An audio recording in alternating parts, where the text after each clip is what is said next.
Right. If you would like to take it away, Catherine. Sure. Well, welcome everyone to Fresh Perspectives on Collecting, number 3.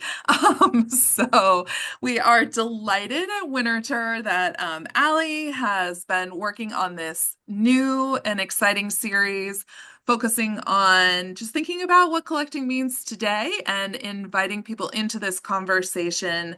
Um, I come from a personal family history of collecting collections. And so, but also, our institutional engagement with collecting and going out in the world and thinking about who's doing this and how and why. There's just so many interesting conversations to be had. So it's really a thrill that we can welcome you to this virtual space, and for Ali Alvis to be our fantastic convener of this conversation along with our participants. So I don't want to belabor this, but I do warmly welcome you to come outside the screen if you can at some point in time and visit us here at Winterthur. We'd love to have any of you come see our collections to help facilitate any of your work, to facilitate any of the institutions or your personal connections.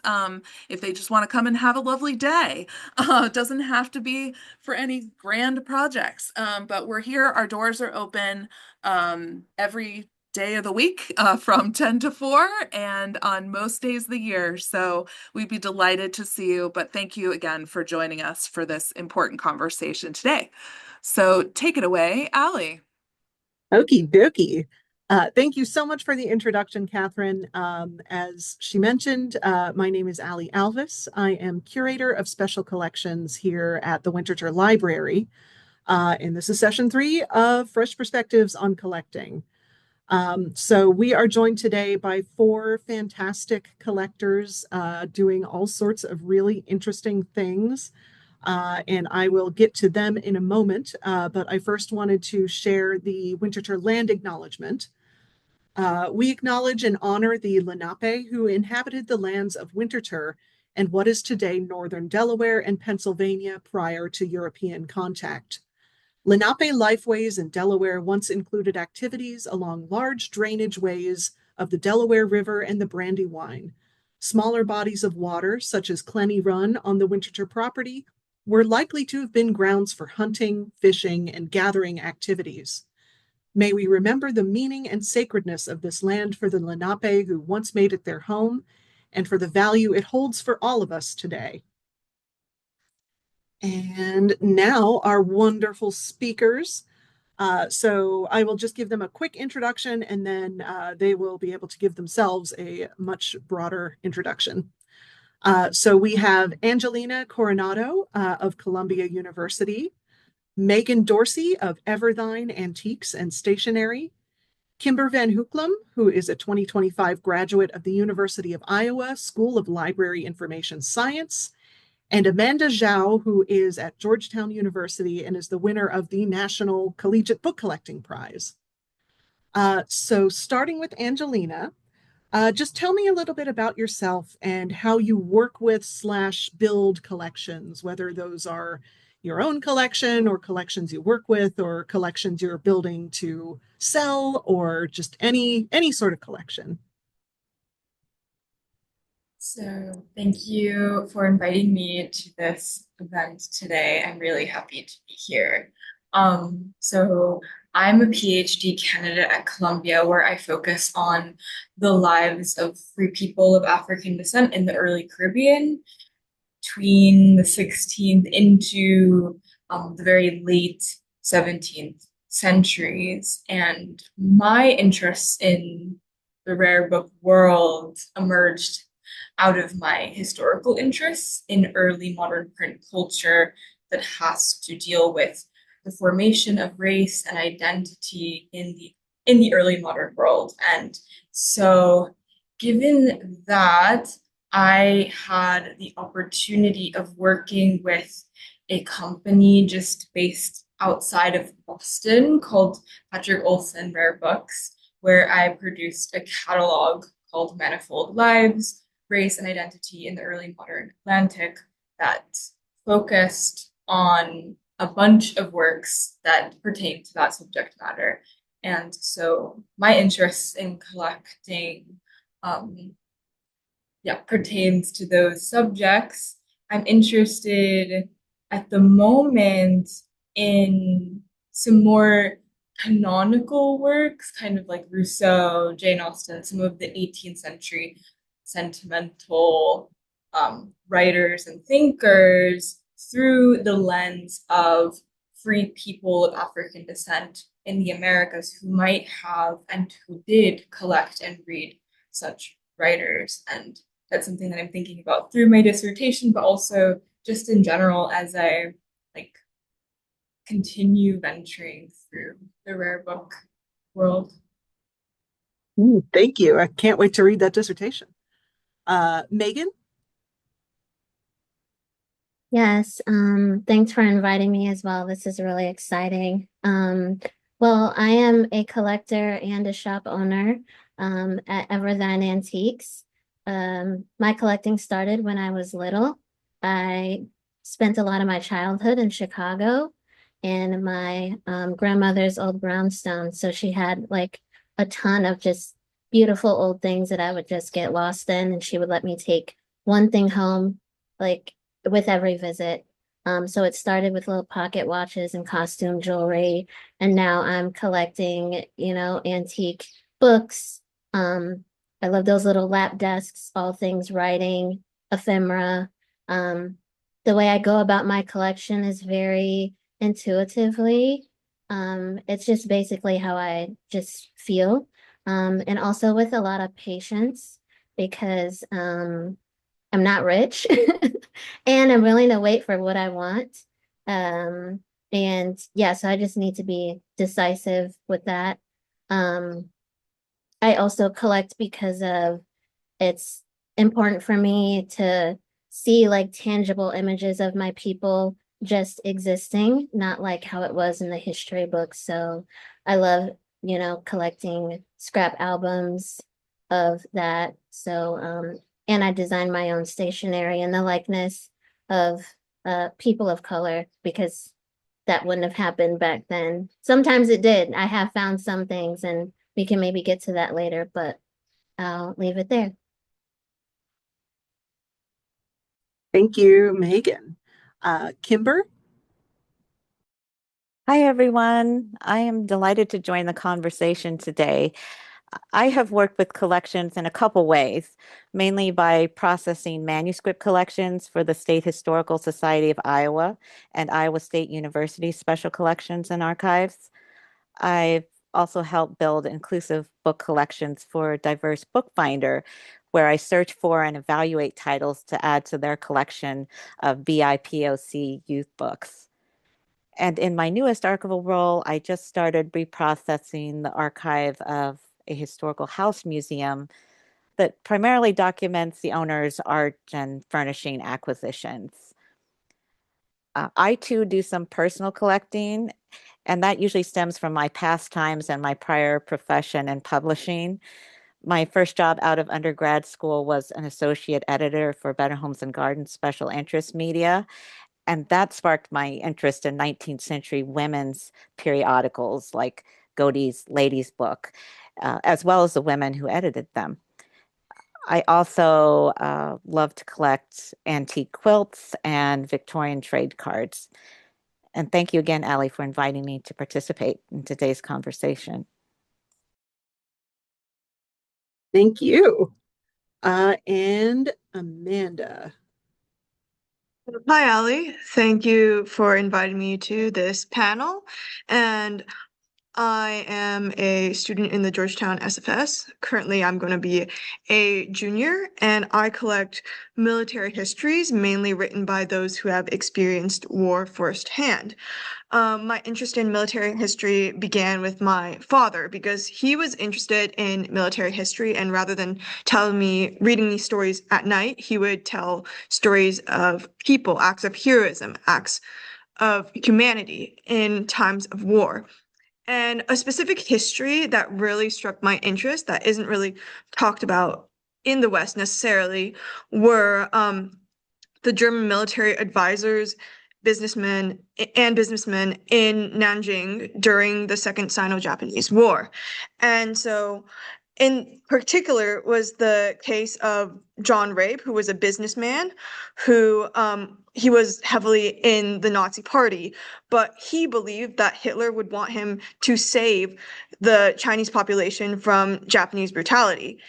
And ever since then, the story of the German-Chinese relations before 1938 in history has really stuck with me, specifically with one, the banality of evil and understanding both Japan in Asia, but also Germany in Europe during that time period. Why would ordinary people choose to commit such horrific actions? Is it the system, or is it something deep within the individual themselves, as Hobbes seems to believe will happen in an anarchic world? And secondly, the specificity of history. All tellings of history are an oversimplification. We are trading depth for something that can be digested and understood, pattern recognition. And I want to understand how the truth of what Germany was like during the time period as a whole in its relations across the world and its relations with war. I feel like understanding that can reflect our relationship to war in the modern times, how we think about it and how we participate in it. I'm also part of the Georgetown Student Library Council where I'm trying to create a book collecting prize. And yeah, I've also conducted an exhibit for VE Day, like 80th anniversary of William L. Shirer, who was a journalist an American journalist in Berlin, who basically witnessed and documented Hitler's rise to power and the beginning of the Second World War. And I guess that's it. Well, thank you so much to all of you, and thank you again for joining us. I cannot wait to dig in a little bit more to your collections. And I know a lot of you actually touched on this first question, but what first drew you to collecting? I don't want to have to call on anybody, but if anybody wants to just hop in initially, otherwise we can go alphabetically again or however you would like. Amanda? I guess what drew me in was that I initially started collecting because I wanted to write a book about the Second World War with characters that reflected the principles that I wanted to understand. And my 11th grade AP US history teacher told me, you have to read William L. Shirer in order to understand it. And then so I wandered around some used bookstores and ended up buying Berlin Diary. And from that, it just spiraled. I know that feeling. You buy one and it's hard to stop. I can go. It started, of course, when I was little and at an antique store with my parents. And I think it was my mom or dad that picked something up and they were like, this is over 100 years old. And my little brain just could not compute. And then that's when I started wandering antique stores and looking at items that we have now, think like a CoverGirl compact that is now plastic, but that used to be metal and filled with really pretty enamel and filigree. So I really loved just seeing things well done and that were meant to last. And that's where it really started for me. I could go next. So for me, I suppose it began in the middle of my undergraduate degree, in the middle of COVID, kind of cloistered as most of us were. I began this Instagram account called The Atlantic World Archive, where I posted various images of people of color between the 15th into the mid 19th century. And I was just interested in positive representations of marginalized people beyond this like narrative of subjugation. And so while I was doing that, um, the rare book dealer that I had mentioned in my introduction reached out to me to catalog or provide a catalog description for this 19th century broadside from Germany that represented a person of African descent.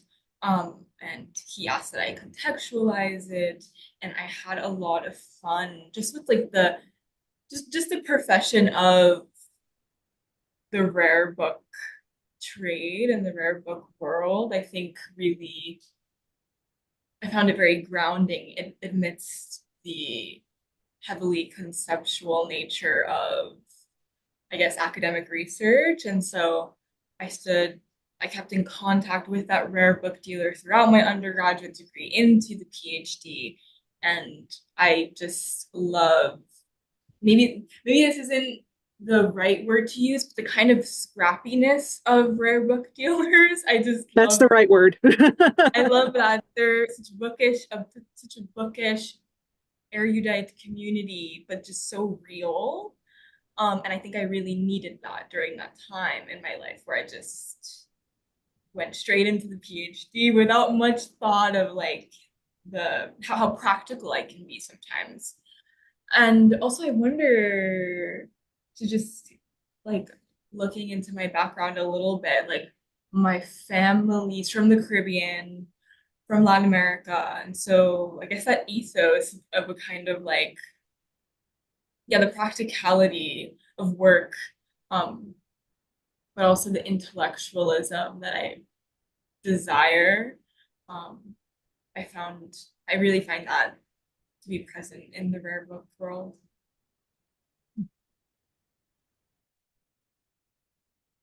On a professional level, the initial draw for me was my interest in historical preservation and the opportunity to work with primary sources.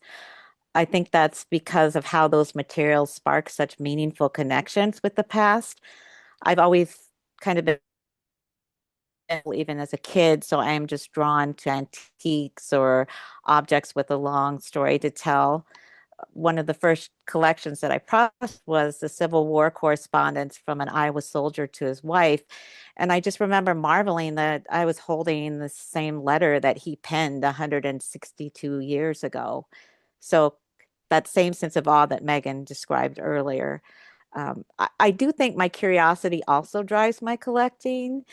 Happen upon something interesting, I will just delve into it and can about it.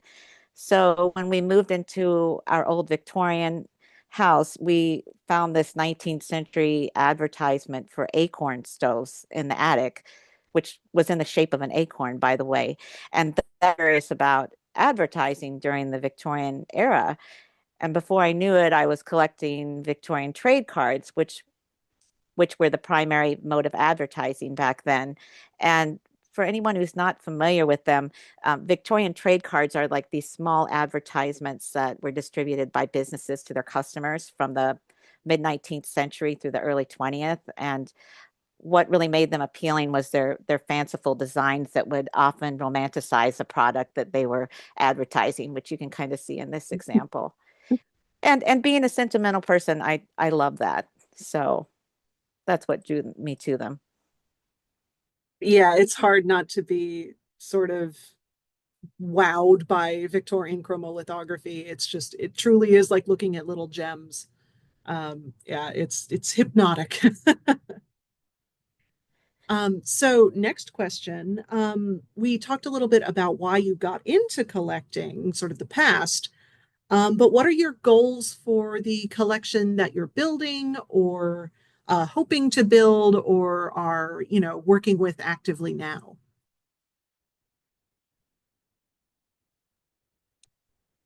I think for me, it would be to make my collection more accessible to others who happen to have an interest in 19th century women's periodicals.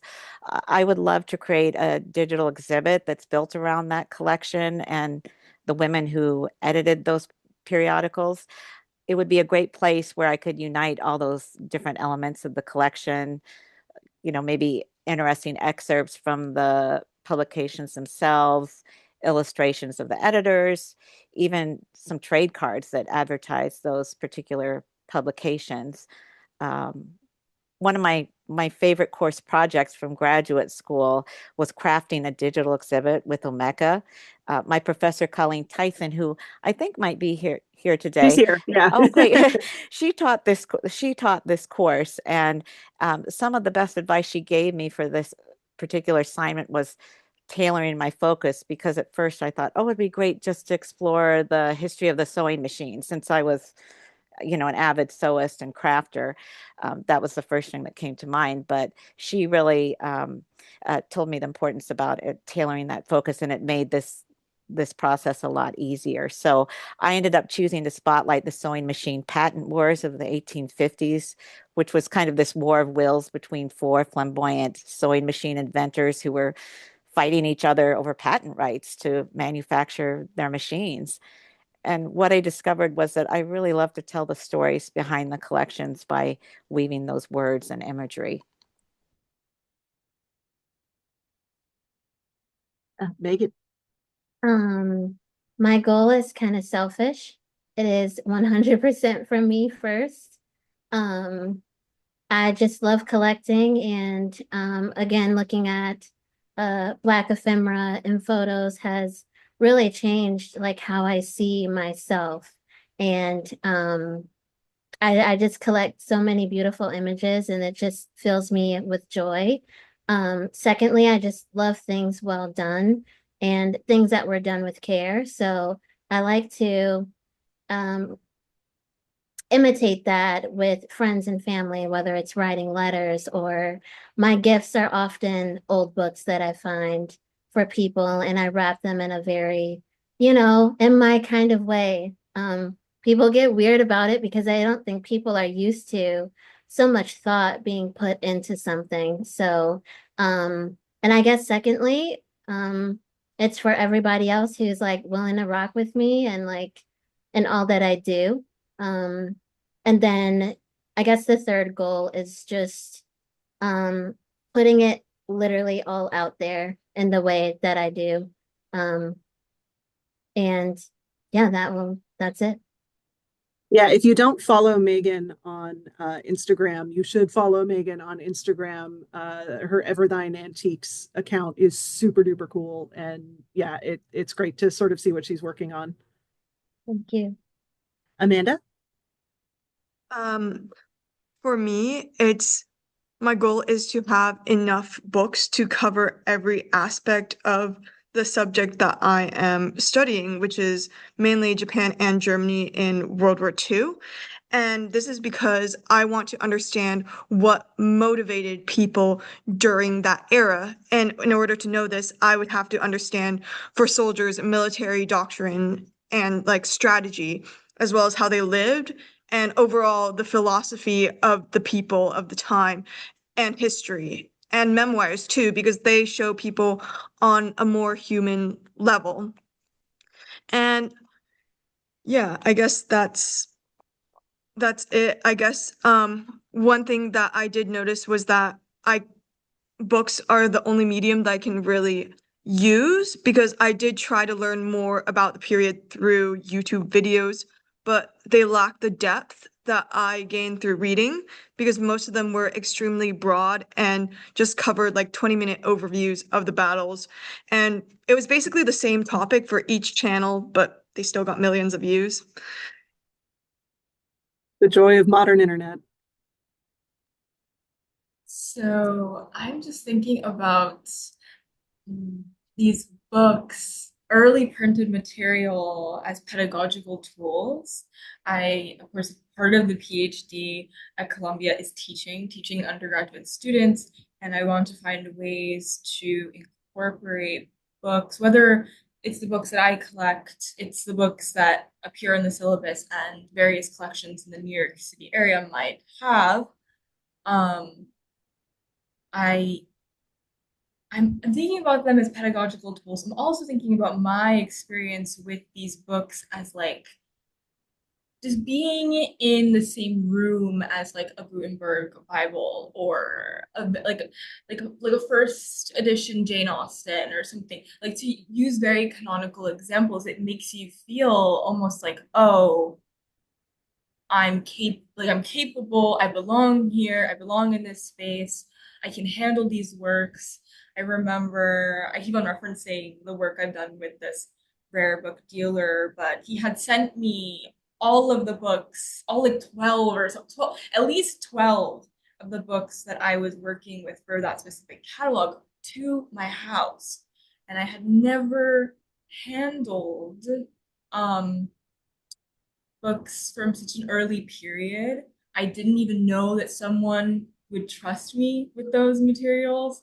Um, and that just gives you a level of like intellectual confidence and confidence in your in different areas of your life beyond the rare book world. I keep on going back to like the practicality of the rare book trade that I think really like rejuvenated, like just like afforded me this ability to be a lot more confident intellectually, professionally. And that's something that I would like to impart with my students. Thank you. So without giving too much away of your secret collecting sources, how do you acquire material to expand your collection? Again, you don't have to say like, well, I go to this specific shop and buy things for really cheap. Just sort of in general, what's your process for building your collection? How do you go on the hunt?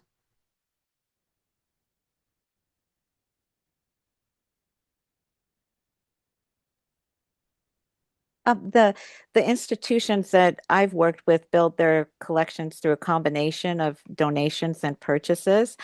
I'm not involved in the acquisition decisions, but I know the rare book and manuscripts curator with the academic institution I worked with develops professional relationships with the rare book dealers so that they know what kinds of things she's looking for.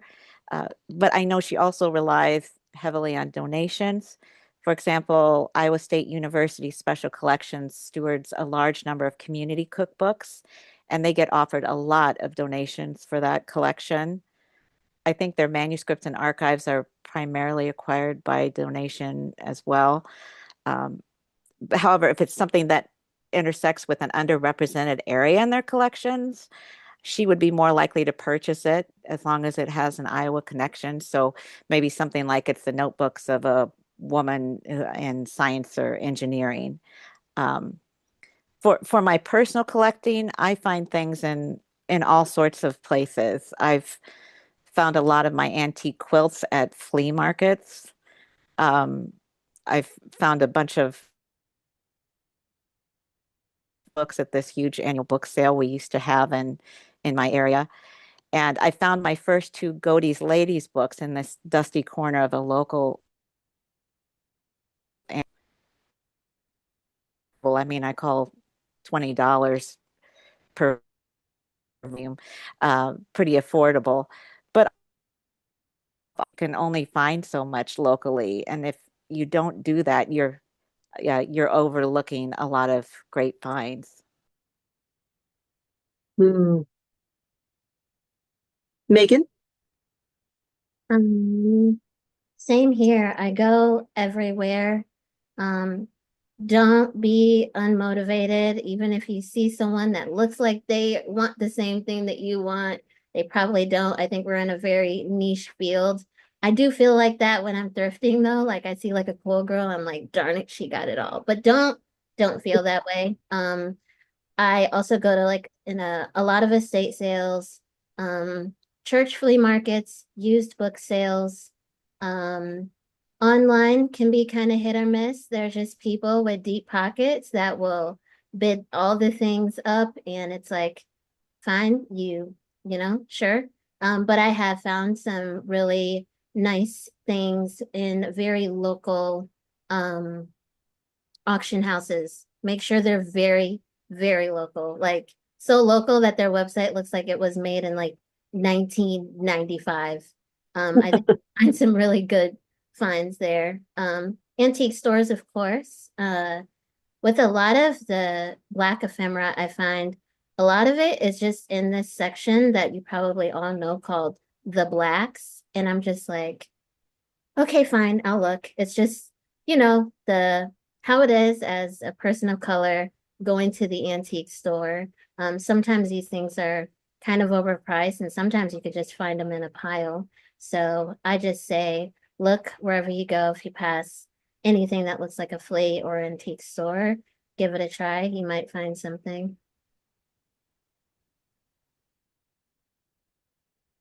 Amanda? I mainly search for my books from 4 places, used bookstores, library stores, and estate sales, and currently flea markets. I really enjoy used bookstores because they have a wider variety of texts, but they price the books more accurately, and I'm usually operating on a budget. Library stores, which run on donations, usually like they price their books more cheaply, but it's more difficult to find the exact book that really hits the spot. And book collector estate sales, they're amazing. They're treasure troves for rare texts at low prices, but they occur once in a blue moon. I've started visiting flea markets more recently, which is like great because they're basically like regularly occurring estate sales. And yeah, of course, I purchase all my books in person, so and secondhand, so there's that too. Hmm. Yeah, it's fun to have those sort of guardrails around your collection of like, no, I don't buy this, even though I could. It makes it more fun to sort of build the collection that way. This question is a bit more challenging for me because I've been more on the professional and like catalog research side of the rare book collecting world. But very recently I've been spending the summer actually in Europe for my dissertation, visiting various archives between France and Spain.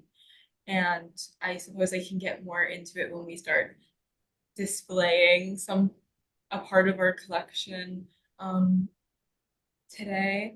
But for me, I found used bookstores and flea markets that I think might be specifically French. They have like almost like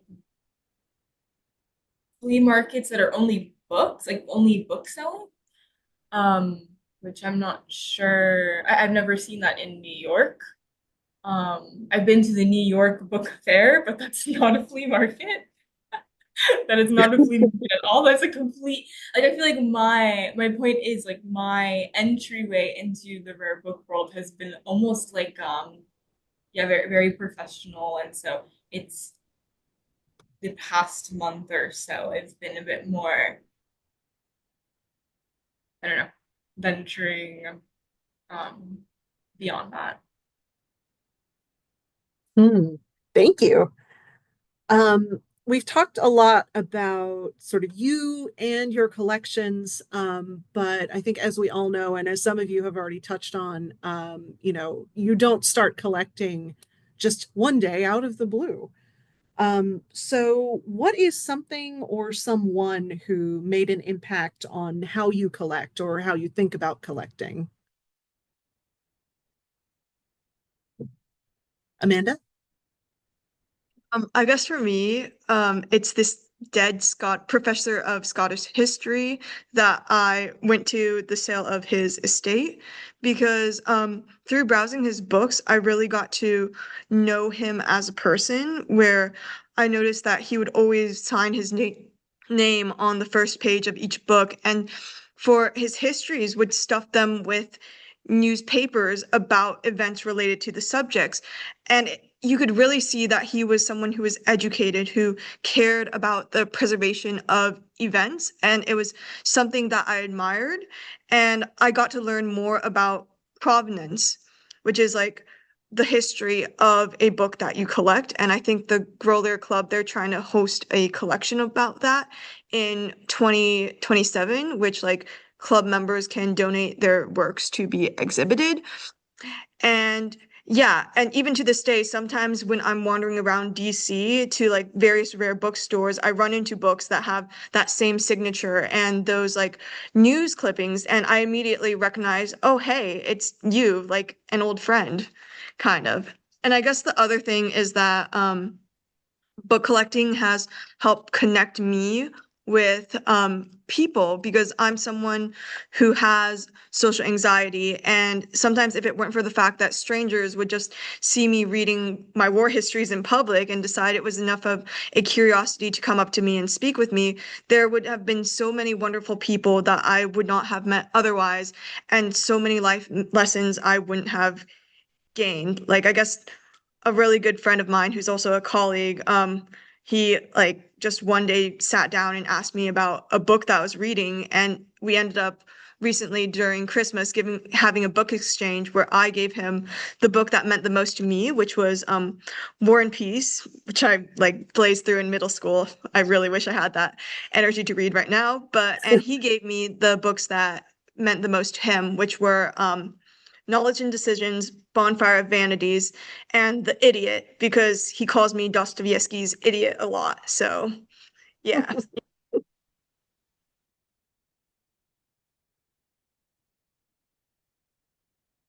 So, oh, sorry. Okay, I guess I could begin. Um, so for me, I suppose I can think of one figure. I think of Arturo Schomburg, who was an Afro-Puerto Rican book collector, um, living during what we know as the Harlem Renaissance. So in the early 20th century, he was born in the Caribbean and he migrated to New York when he was about 19 or so, and kind of worked his way into the book trade, into the library world, the special collections world. And it is through his collection, which was a collection that focused on people of African descent, and kind of reconfiguring what we know about the history of the Black Atlantic, essentially. Um, and for me, I suppose, because of my own familial background, um, from the Dominican Republic, from the Caribbean, I was very drawn to Arturo Schomburg. I had no idea that someone like him could even exist. And I remember um, just telling everyone that I knew about him when I had found out about him. And he's almost like um, a guiding spirit for me, um, to keep on, yeah, delving into anything that I might be interested in, and not don't be afraid of the challenge, and don't be afraid to be the first. So yeah. Yeah, Schomburg's so cool. For me, my professor, Colleen Tyson, has been the most instrumental in shaping my vision of what institutional collecting can be. She oversees the special collections curriculum and certificate program at the University of Iowa and has been a huge source of support since the start of my learning journey. Before I even started the program, she was initiating a practicum opportunity for me that later had a huge impact on my understanding and practice of archival processing. And I just finished taking her advanced special collections course.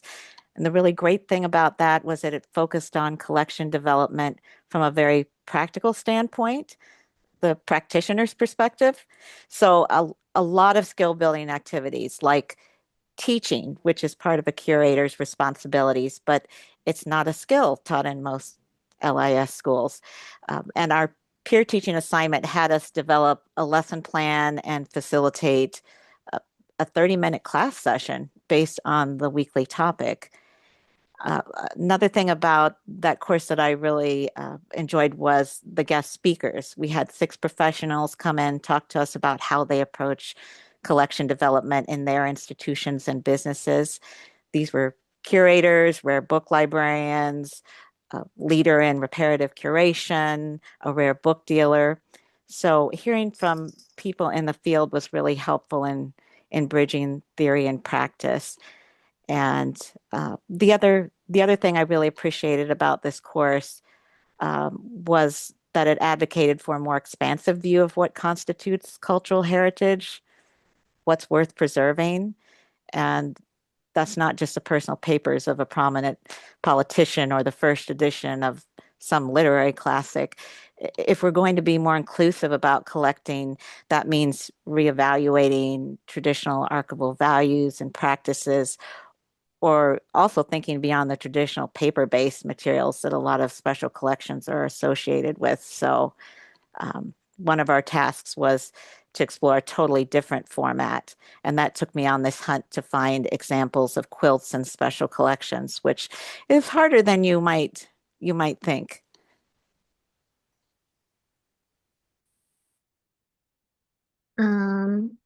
Mine again is very personal. After being a little girl and seeing all of these antiques, and then getting older and seeing where the antiques mostly live, I thought like, man, I want this so bad. I'm so interested in this.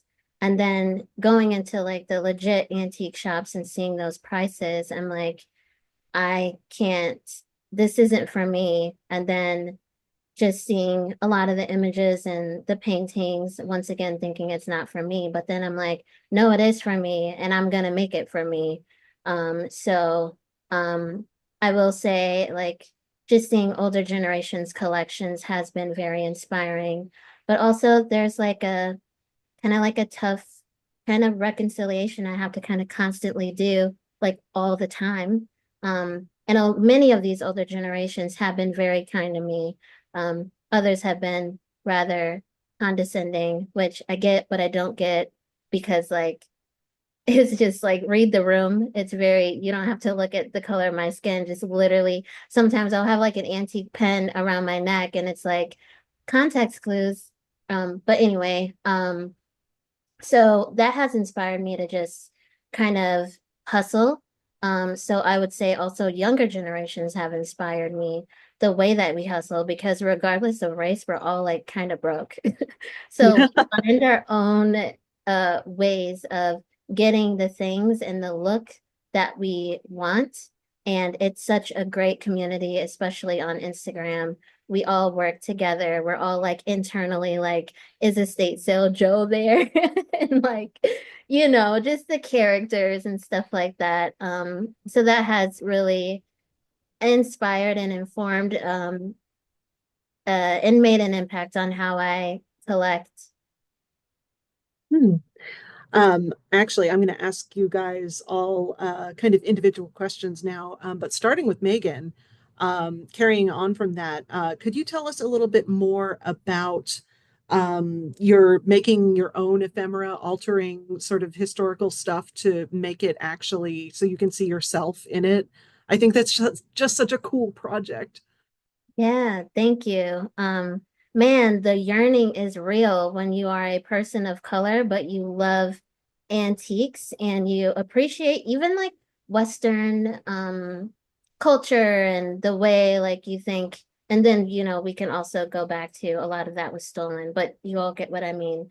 Um, and just like this yearning of like wanting to see yourself so badly in it, even if it's just small, like I don't know if anyone here experiences just seeing like one image and it just makes your whole entire week. So I wanted to do that not only for myself, but for everyone else. Because there's a huge like stationery book writing community, and those sometimes overlap with the antique community. And yeah, I try to create things that I wish existed. So trade cards, stationery, and I'm coming out with stickers soon. Stay tuned. Yeah, and I don't know, it just brings me a lot of joy and it feels very empowering. I'm kind of a quiet person, so I'm not much of a loud, protesty kind of person, but the way that I do it is through what I make and what I share with the world. Thank you. And Kimber, you also mentioned something that I wanted to ask you about, which is how do you see the intersection of quilts and archival material and rare books? Oh, yes. Yeah, because I do love I do love my quilts quite a bit. And I wish that in working on that assignment for Professor Tyson's course, that I could have found more examples of them being stewarded in special collections. I wasn't expecting to have a difficult time finding that.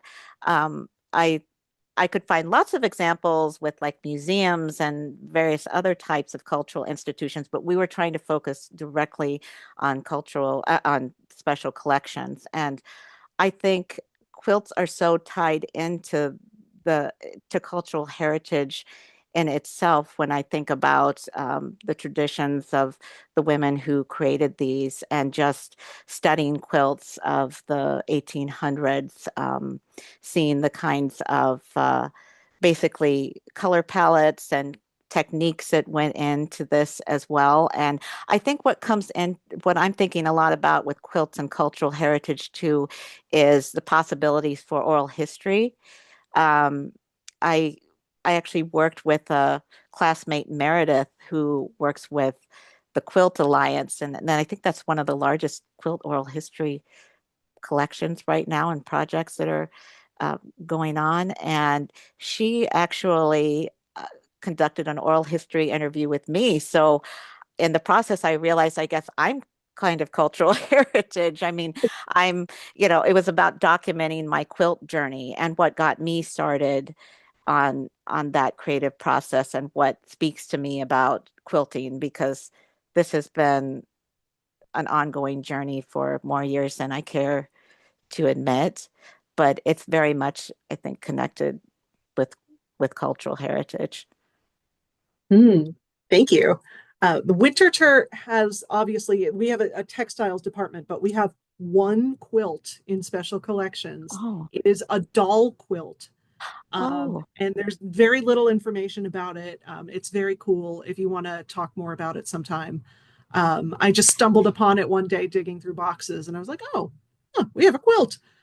yeah, So FYI. yeah. I'd love to talk about that later, Ali. And one of the other things that I just thought about that is that most of the antique quilts I have, they do not have any documentation, and that makes me think, as a quilter myself, how important it is to document them, and that even if I might not feel like putting a label on these creations after I'm done with them, and I think, well, who's really going to care what my creative process was?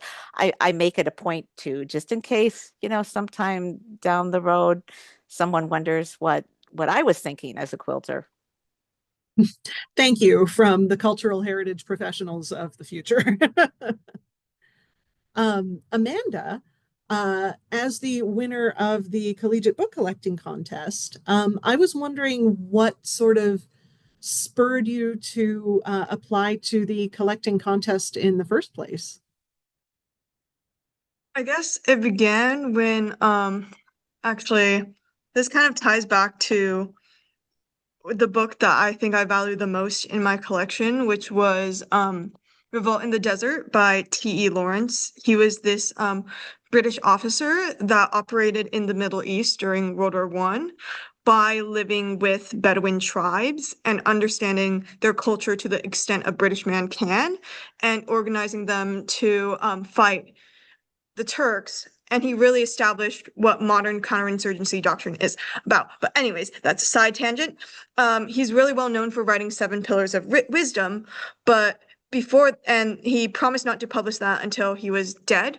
But before that, he wrote several other books, or memoirs, including Seven Pillars of Wisdom. So I was really, sorry, including Revolt in the Desert, which was basically his more cleaned, fleshed out sanitized version of his events. And so I wanted to collect that because one, I wanted to own a piece of his history, and two, he's just been someone that has I've always been really fascinated by the fact that he can be a proponent of British imperialism by acting as an agent of the government while vehemently opposing it in his words and through his sympathies towards the Arab cause, and even going against Britain during Versailles, and the craftsmanship of his myth. And then so through that, I really wanted to own this book. I visited several bookstores before, and I was very, and I never really found a properly priced one. There was one that I found that was worth that the dealer said it was $75, and I was genuinely thinking about buying it, but my mother told me no because I was a high schooler at the time and she controlled my wallet.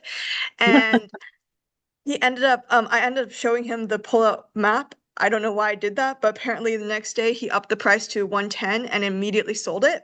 So that was pretty fun. But later when I went to Georgetown, I was very open with the rare books curator for our for the Booth family special collections. Jay, amazing guy, really love him, has been really supportive about so I told him about my quest to find Revolt in the Desert, and he told me the university had it. So each day I would visit the book and just read through it, or not each day, sorry, each week. And then I would leave, I'd talk to Jay about how much I loved Lawrence, how amazing this passage was, blah, blah, blah, blah, blah. And then later on, I would go on and keep looking for this book in various sales. And I ended up finding a copy at the sale for the dead Scottish history professor, and it had the original advertisement in it. And I was excited. I immediately ran off to the special collections and was like, oh my God, Jay, look at what I found. I found this, the book that I was looking for. And he was like, oh my God, Amanda, that's so awesome. You know what? You should apply to Honey and Vax. And also I bought you tickets to the DC Capital Rare Books Fair. And I was like, oh my God, Jay, thank you. And then so I found out that you could win money through book collecting, which is not something that I really knew at the time. And also because for high school, I was really good at competitive creative writing. I was like, oh, this is basically a competitive creative writing contest where you just have to write what this means to you and get money. Okay, sweet. So I started looking for more contests, and that's how I stumbled into the National Collegiate Book Collecting Contest. And Jay wrote my letter of rec because Georgetown doesn't have a prize, but we're trying to find sponsors and establish that. Funding is currently pretty tight, but yeah. Well, that's really exciting. I love Jay too. Yeah, Jay and I love Jay. Colleen are amazing. Yeah, love them both. And Angelina, speaking of book collecting prizes, I know that you do the sort of digital promotion of the David Ruggles Prize. Could you tell me a little bit about sort of how you communicate about book collecting prizes, especially the David Ruggles Prize? So the past year, I have not been the one behind the kind of public relations end of communicating the Ruggles Prize, but I've seen how it has grown quite considerably in such a short amount of time that the prize has been around, and that has been such a joy to witness. What I will say about being a part of the founding committee of the Ruggles Prize is that it means a lot more than we think it does. Even if it's one prize, or yeah, really it's kind of a 3-tier prize: first place, second place, third place. But it happens once a year. Even though it's kind of very exciting as a young person who might be first generation in various ways, first generation in academia, book collecting, acquiring recognition in that way. I've seen it just give people the opportunity to expand their network, and that has been really exciting to witness. Yeah, before we go to audience questions, I was wondering if each of you could tell me a little bit about one of your favorite pieces in your collection. And this is the show and tell portion.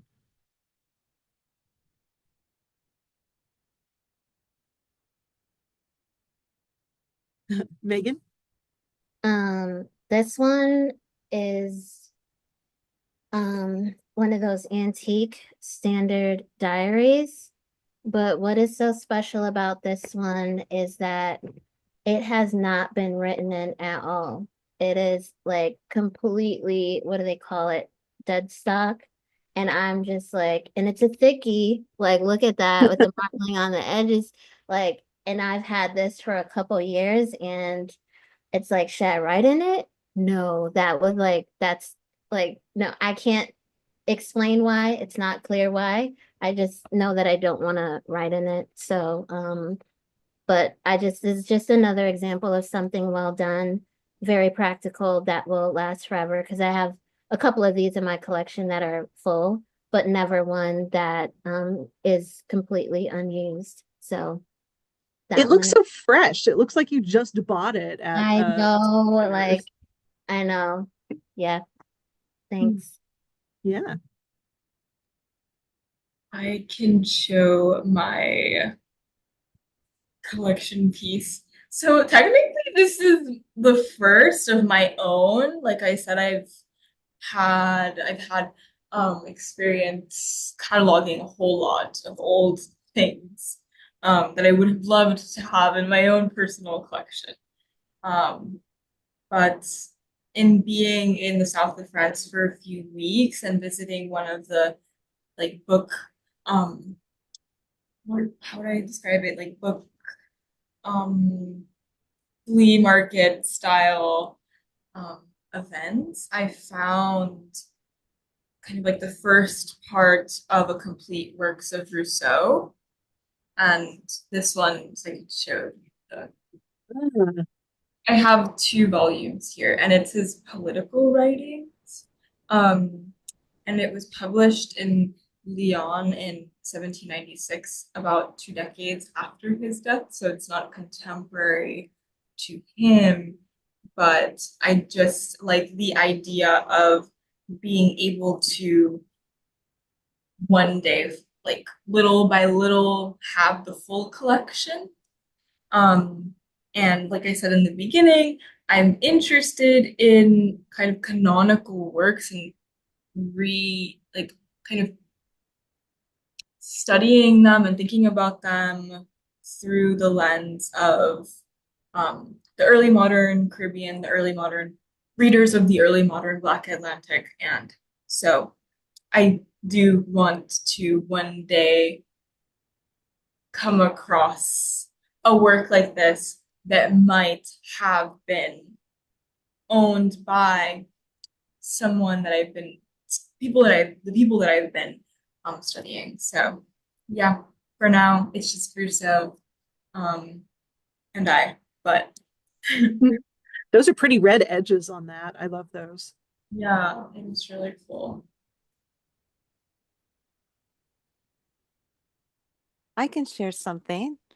Um, Years ago, when I started researching 19th century women editors and journalists, I purchased this cheap new copy of an 1833 book written by journalist Lydia Maria Child called The Girl's Own Book.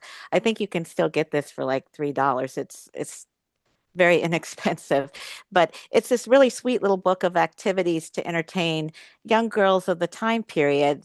And so there are these there'll be like short musical scores or illustrations of games, crafts, and they're all mixed with these charming illustrations. Anyway, I'd always hoped to eventually find a 19th century edition, and I recently found this 1860 copy of the book. This edition was actually updated by another editor named Laura Valentine. I think that's a pen name. But so there are all these wonderful, lovely colored illustrations of girls playing croquet at the beginning of the book that you Oh, can see. And they have, you know, and you can see it's credited to Laura Valentine, but Lydia Maria Child is who wrote this book. And then there's also, let me see if I can open this up. There's a lovely section on botany that's interspersed with these beautiful botanical illustrations. But needless to say, if you compare, you know, the illustrations in this new book to the old book, there's no comparison. And now that I have both copies, it's become very clear that this 1860 edition speaks to me in a way that the new one can't. And I think that really illustrates how it's more than a book's content that forges a connection with them, because, you know, it's the same content, but the feel is quite different with this one. I love how they're like the same sort of size too. Yeah, I guess, I guess the publishers tried to recreate at least that with this newer book, but it's just not the same. I mean, if you look at the illustrations, that, I mean, it's a reproduction. So Hmm. Amanda? Guess for me, it's more so sentimental value than something big and important. So my father passed away actually first semester of my freshman year of college, and he's a huge influence on me as a person and who I am today. And the last book he bought me was The Art of War by Sun Tzu, which is like the regular edition that is like translated by Samuel B. Griffiths. And he bought it because I told him that I was interested in reading it.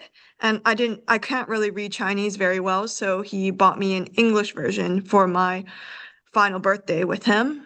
And yeah, apart from that too, it's a very interesting book because I connected through another person that like I'm friends with through it, where he told me that apparently Samuel B. Griffiths was a general during American wars, I believe in Haiti, where he was part of the Marines, like I guess insurgency campaign there.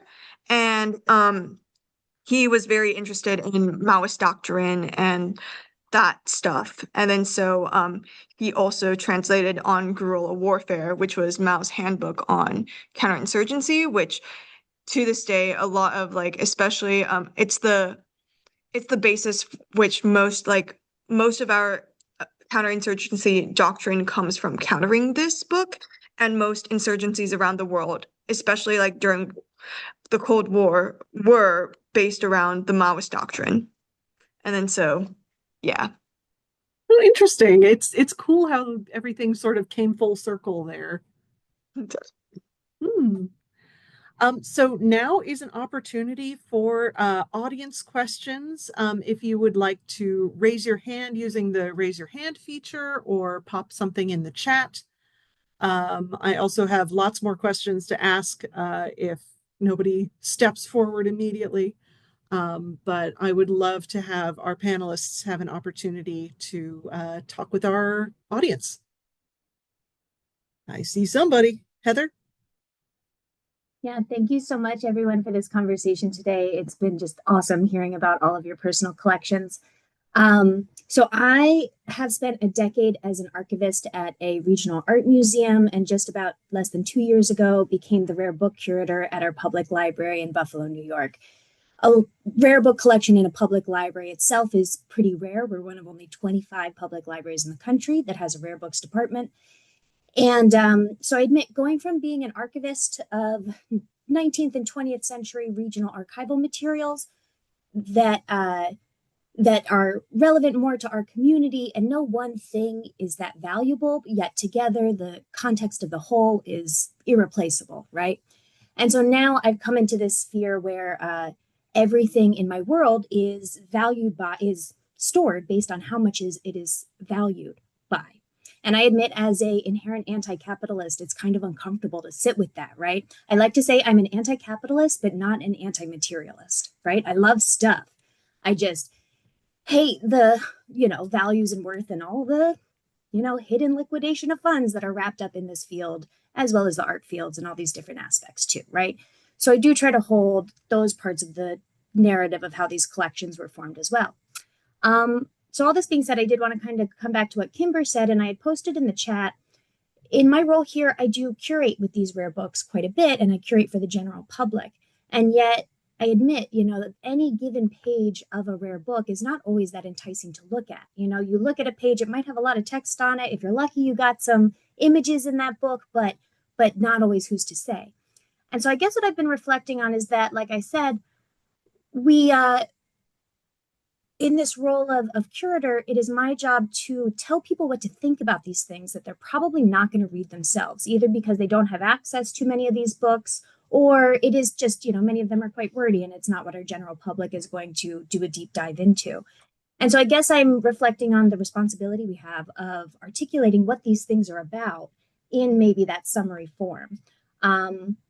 So yeah, I was just wondering if you could speak about that, like what it is to kind of be the communicator of the meaning of the thing. Does anyone have any thoughts on that? Check.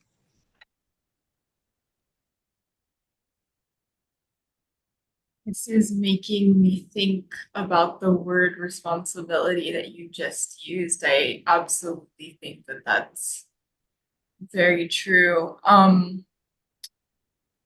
I wonder, there's a difference between selling rare books and presenting them for pedagogical, public, intellectual consumption. And yeah, that's just one thing that I noticed, one differentiation I noticed in my time of being in this field. And I wonder about some of the ethical implications, perhaps, of rendering these books into products. It is quite fun. Sometimes I will admit, I quite like I said before, I quite like the scrappiness of the trade, and I found a lot of fun in pursuing that and exploring that. But I do think that when it comes to curation, museum work, pedagogical work, if any description is provided, it should be objective is not the word because it's just simply not realistic, or where we are at in terms of how we think about historical objects. But I think maybe this is just a question for myself and a question how to navigate like the difference between selling something and the difference between presenting it for an educational purpose. There's a difference where those how or how to navigate that, I'm not sure.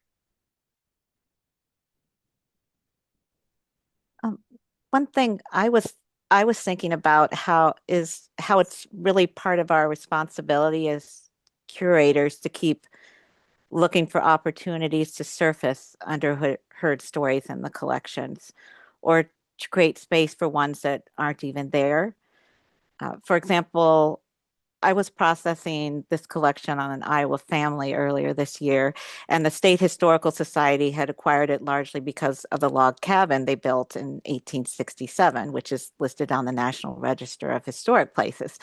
But in exploring the material, we discovered that one of their grandchildren, what was her name? A woman named Hortense Butler Haywood, became a well-known entomologist and co-authored a book on dragonflies of North America.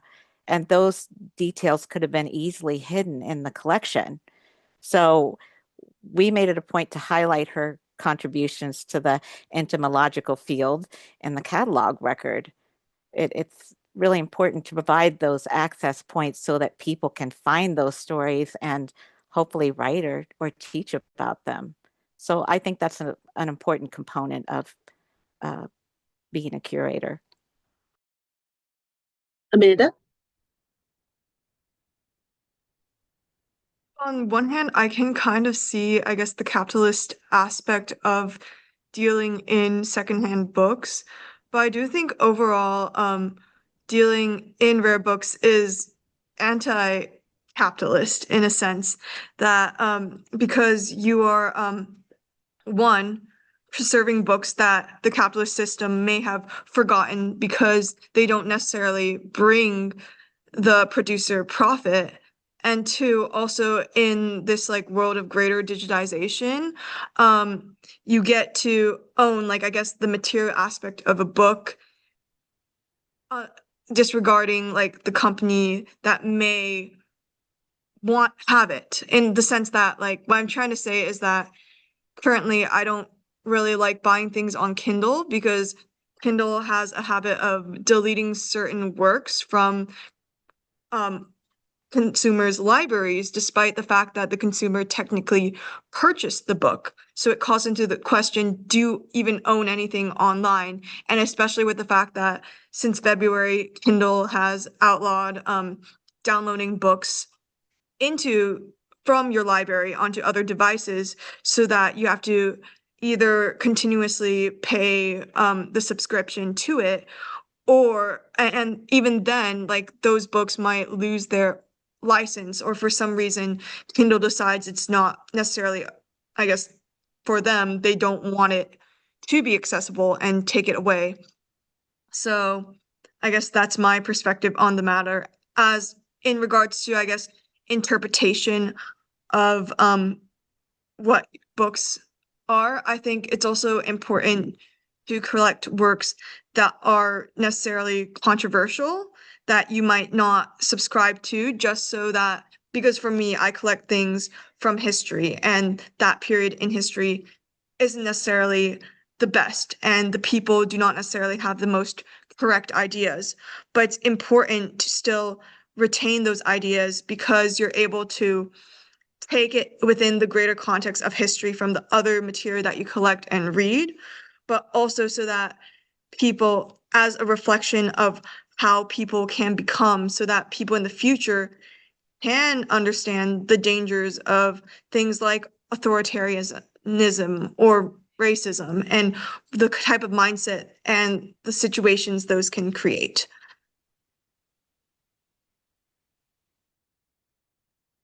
I don't have anything, but it's something I will definitely think about. And I do think about, it's not clear to me how I feel about it right now. But yeah, good question. We had a question in the chat, which a couple of you have already responded to. But if you have an Instagram or a social media handle or something for folks to follow, if you could pop that in the chat. I think everybody is pretty excited about continuing to keep up with your collections work. Any other audience questions? Then I get to ask another question. What is something about your collecting or collection that has brought you joy recently?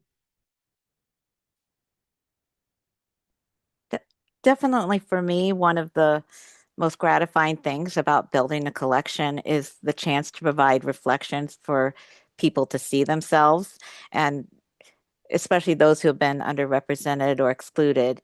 And that's why I was really excited to tackle those gaps by working with Diverse Bookbinder, which is an online and physical collection of BIPOC youth books. And it's also a collections analysis tool that helps librarians find and analyze books so that they can identify their strengths and gaps. And the organizers really gave us a lot of flexibility to find something that we were passionate about to help build and to promote their collection. So I decided to focus on Asian American books featuring kids who are adopted, which is definitely an underrepresented topic in youth literature. But I wanted to go a step further and challenge myself to not only find books on adoptees, but ones written by adoptees. That made it a little more difficult. So, but in the process of doing that, I learned from one of the authors that writing her book was the first time she'd ever really seen herself reflected in the story she read. She had to write the book to do it, but she did it. And I think the joy of seeing those reflections is one of the most empowering things a book can do, whether you're a child or an adult.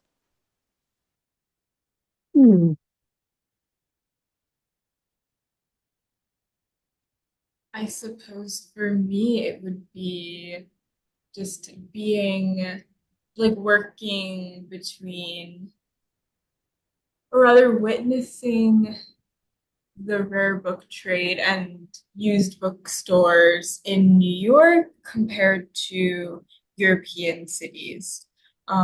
And they are quite different, but there are some overlaps and similarities. I would say that I feel like there's such an abundance here in Europe of historical old stuff in general, which that's just been kind of overwhelming and interesting and nuanced in different ways. Also, at the same time, there's quite a traditional approach, perhaps a more traditional approach to these materials here, whether it be in the trade or in the world of special collections and curation. Um, and it's also making me think of Arturo Schomburg and his travels to Europe, which the Schomburg Center actually has um, documentation of photographs that he took in his travels throughout Spain, throughout Seville, Madrid, through the various archives that he visited. And so while I'm walking through these cities, I just think of him and all the things that he might have been thinking about and the associations that he was making between different geographies, whether it be the Caribbean, New York, Madrid, um, Seville. And so, yeah, it's such a rich world geographically, um, and it's really exciting to be a part of the rare book world. Hmm. Megan? I'll say something that's given me joy is kind of going back to how it's hard to collect sometimes as a youngish person, I'll say for me. Um, but there's always something out there for you and it will find you and it will be just $1 and you're gonna feel over the moon because you have it. And I experienced that like a couple weeks ago.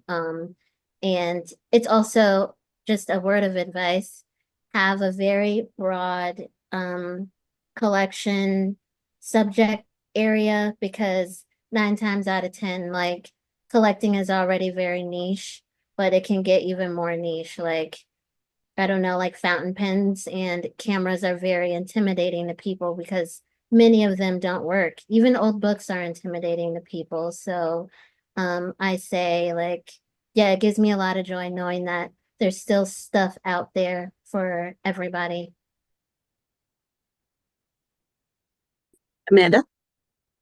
I guess something that brings me joy in a sense is being able to recreate history through my books.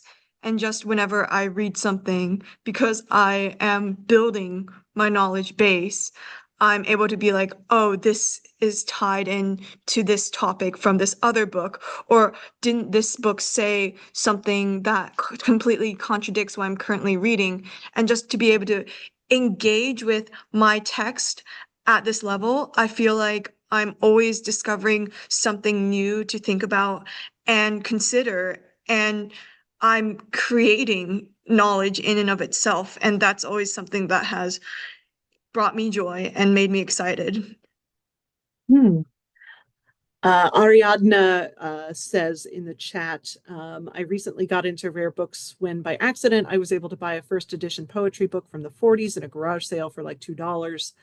I didn't realize how old it was at the moment, but after reading it and rereading the poems, I tried looking for the editorial to buy more poetry books, but it doesn't exist anymore.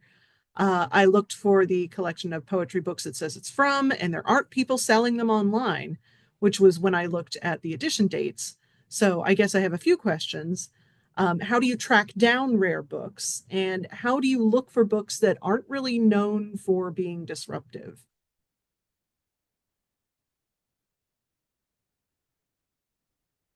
And Heather also responded to that question with some good advice, which is the Ex Libris listserv, which is run through Indiana University.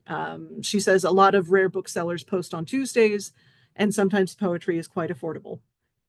The Ex Libris listserv is a very cool place to be, to look for old stuff.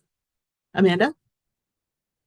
I guess I'm more or less a vibes-based book collector. You know, I go take my stroll downtown, go into like a rare bookstore, and I mainly go in with few expectations. I obviously do have like certain books that I would like to see, but if I find something that interests me, that covers a topic that I haven't really thought of, I will like buy that book, and that book will still give me that amount of value. But as for like finding out about specific books, I usually do internet forums, just ask people for either suggestions or for questions about a specific book, because the people on these forums are really passionate, like about like sharing with you the information, because it's something that they care about that they usually wouldn't talk about in public.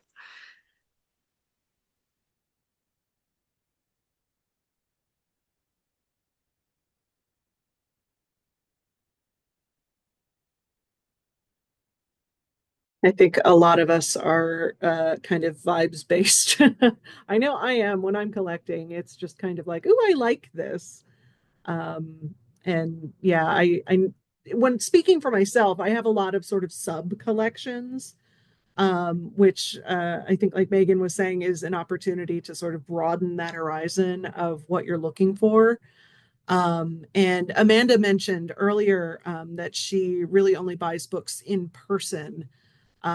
So I guess a sort of follow-up question for you all is, how do you limit what you collect? How do you tell yourself to stop? And like that's just a little bit outside of what I'm collecting.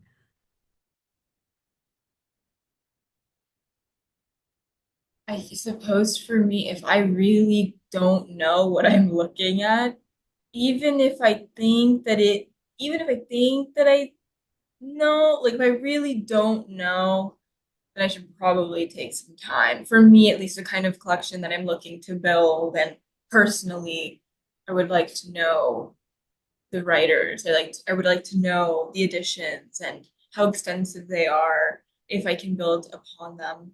Um, yeah. So I guess it's like controlling the impulse of just getting something because I think it looks cool. But that's okay. That's okay if that's another person's way of going about collecting. There's some incredible collections, I'm sure, that emerge out of that way of approaching collecting. Megan? Um, Oh, sorry. oh, yeah. Oh, okay. So there's this book called The Fine Points of Furniture, and it's for furniture collectors. Kind of like it'll be like one table, like a Queen Anne table, and it's like it goes through like I think it said like best, better, excellent, and it goes through like the whys of it, like maybe the legs are turned in a certain way, or it's there's different variations, and sometimes when I have a book in mind that I want and I just want to get it so bad, I look at that spine, I look at those end pages, like, can I do better? And I think it would actually be cool to have a book for book collecting, like the fine points of books and what to look for. They probably have it, but I love that the book in my collection that's mainly for furniture. So yeah, in my head, that's what I do. If I really want something like expensive. Otherwise, other guardrails are just money and do I really need this? Um, yeah, and that's about it.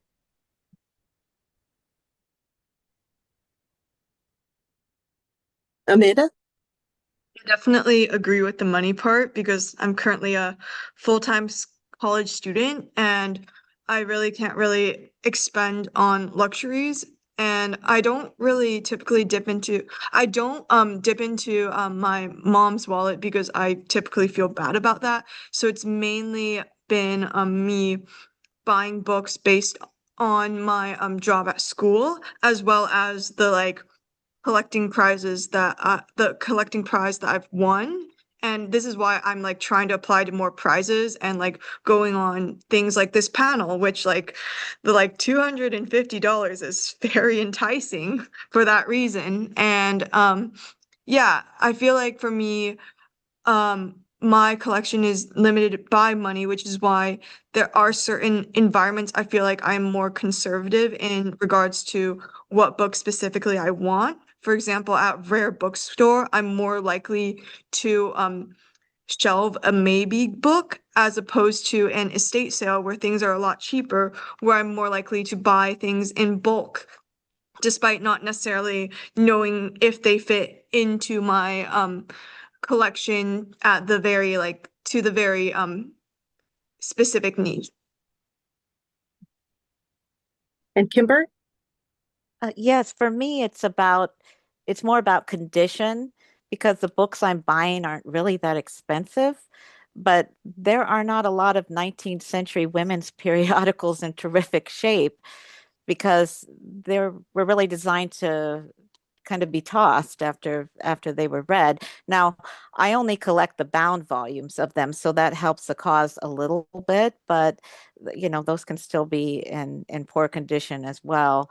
And even though I'm not reading um, these particular copies, I don't really want them to be falling apart. So, I would say also probably space a little bit because the bound volumes do take up a certain amount of room. So I will probably limit each title to maybe about 5 to 10 volumes because I also have some volumes from Peterson's Magazine, which was a competitor of Godey's Lady's Book, and Demarest Magazine as well. I have a couple bound volumes of those, but now I'm kind of interested in branching out into collecting books written by the editors of those magazines, since they seemed to enter those realms quite frequently, or that's what I've discovered. So that's not really talking much about limiting collections, so I'll probably stop there. Well, we are about at time. So thank you again to Angelina, Megan, Kimber, and Amanda for joining us today. Thank you all in the audience for coming. This symposium has been recorded, so I will be in touch with the link to that recording. And we will see you for the next and final Fresh Perspectives Symposium in September. So thank you.